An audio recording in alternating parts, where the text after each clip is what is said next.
The Honorable Suntay. On the alleged misuse of confidential funds. Ginagamit ito ng complainant para ipakita na may misuse o malversation ng confidential funds. Pero mahalagang tandaan na ang paggamit ng confidential funds ay governed ng COA DBM Joint Circular 2015-01.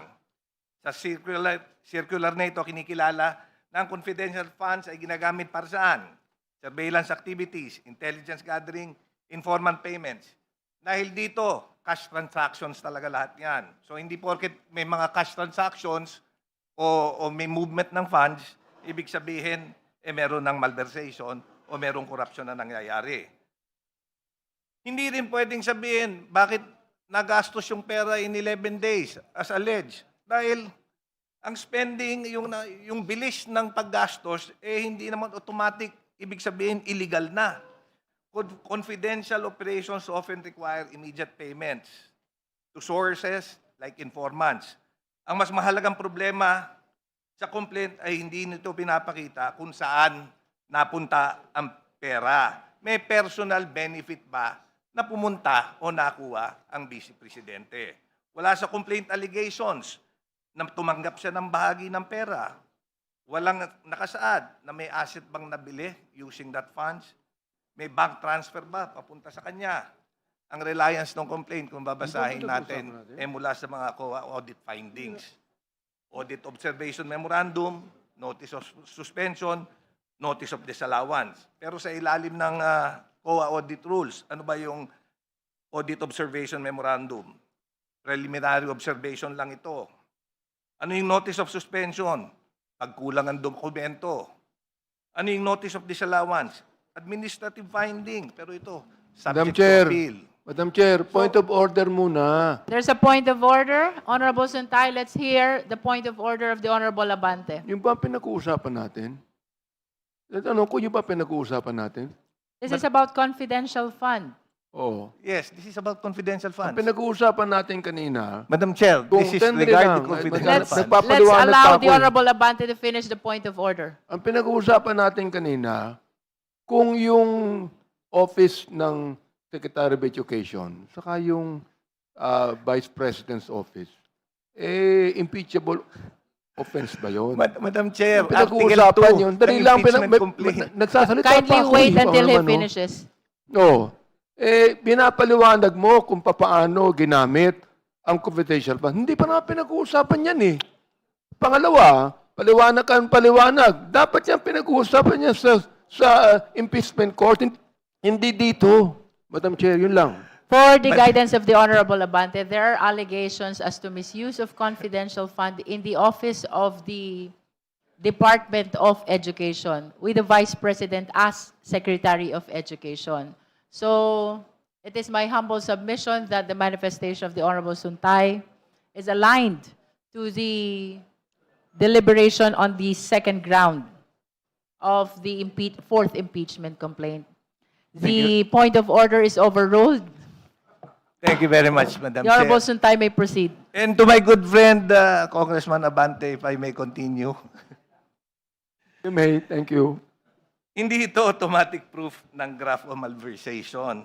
Ito ay consistent sa sinabi ng Supreme Court sa Navales versus People at Guillen versus People. GR numbers 219, 598 at 220108. Kung saan sinabi ng Korte na procedural irregularities on procurement violations do not automatically result in criminal liability or graft. Makikita rin, kagaya ng sinabi ng aking paboritong colleague, Congressman Joel Chua kanina, may nabanggit siya tungkol sa kay Madriaga, affidavit ni Madriaga. May tanong ko lang, nasaan ba si Madriaga? Di ba, nakakulong yata. So we are relying on an affidavit issued by an individual who is currently in prison. Now, sino ba si Madriaga? Meron ba siyang appointment kay BP Sara to prove that he is an employee or an authorized person? Para ma-direct na naman natin yung linkage nung dalawa. Kasi if we rely heavily dun sa affidavit niya, it should not come Madam from Chair, a polluted force. point of Madam order. Chair. There's another point of order. Let's hear the Honorable Dilima. Are we talking now here about the credibility of a prospective witness in these proceedings? We're not yet at the evidentiary stage. We're not yet supposed to judge whether or not Mr. Madiarga is credible. So it is premature and it tries to divert the matter now. We are just talking here about the confidential funds and also about the concurrent capacity, of the Commission of Offenses of the Vice President in her concurrent capacity as Secretary of Education. Madam So let's Chair. not talk yet about whether or not worthy, whether or not credible, whether or not totoo yung sinasabi ni Madiarga. We have yet to hear from him, aside from this sworn testimony, or sworn affidavit. So that's out of order, Madam Chair. Madam Chair, The Honorable Suntay. it is necessary to raise this because his affidavit is attached to the complaint and it is relied on heavily. Yun lang ang point ko. Nevertheless, the Honorable What- Suntay, please be reminded that we are only at the stage of the sufficiency in substance. We are not discussing yet the weight of the evidence attached. Yes, I know, Madam Chair. I The just point want to of make that order point. is sustained. Madam Chair, Thank you very much, Madam Chair. Madam Chair, just a quick rebuttal. The Honorable Chua. Thank you, Madam Chair. Madam Chair, I agree with The with Honorable our- Chua is reminded to refrain from further commenting to the manifestation which has been the subject matter of the point of order of the Honorable Dilima. Thank you, Madam Chair. Madam Chair, this is just a recital of facts. By the reading of the affidavit itself, titignan po natin kung meron nga po talagang offense charge. At maliwanag naman po dito, meron pong perang nilabas, as cited in paragraph 1, in paragraph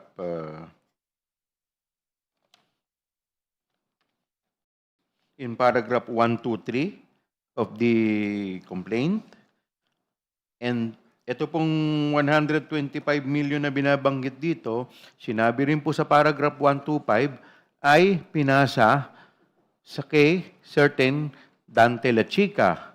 At dito rin po sa paragraph, dito rin po sa complaint na to, maliwanag sa paragraph 134 na sinasabi po ni Madriaga na siya po yung kumuha nitong pera at dineliver niya. So meron pong money trail na hinahanap po tayo. Now, bakit po nakunik ang Vice President? Kasi po, sinasabi rin po dito sa paragraph 150, sinasabi po dito na yung pong pagpapasa ng pera from the SDO to another na wala naman pong koneksyon ay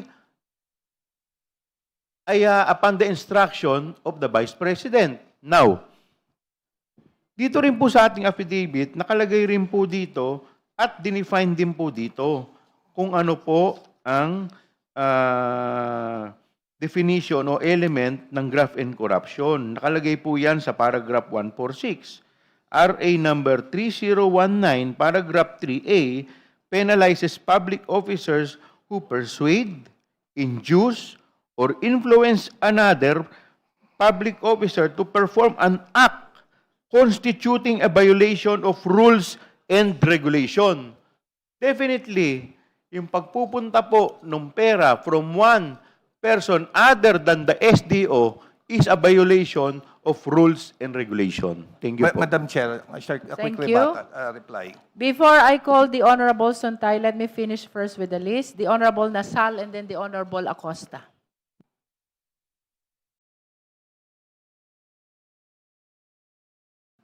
Thank you, Madam Chair. Madam Chair, Article 2 likewise fails to meet the constitutional threshold of sufficiency in substance. The issues raised, particularly those concerning confidential funds, under Joint Circular number 2015-01, audit observation memoranda and notices of disallowance were substantially discussed during prior deliberations. Nung in-apply ng committee yung standards na ito during the PBBM proceedings, sinabi nun na ang preliminary audit findings are not final adjudications of liability.